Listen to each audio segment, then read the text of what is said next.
Hello and welcome back friend. আজকে আমি ভ্রমণের বার্থডের জন্য একটা গিফট অর্ডার করেছিলাম। আগেও একটা গিফট চলে এসছে, আজকে আর একটা গিফট এলো। তো চলো সেটা তোমাদের সাথে শেয়ার করি। কী কী গিফট এসছে, কী ভ্রমর।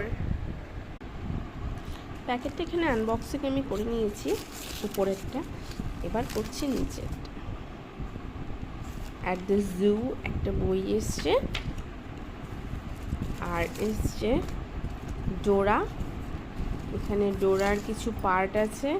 আমার মেয়ে ডোরা দেখে, ও ভালোবাসে, তাই ডোরার পার্ট।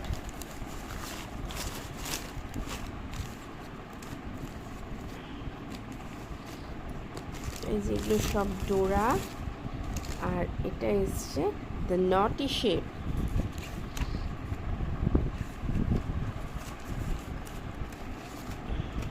ওকে এঙ্গেজ করার জন্য এগুলো সব।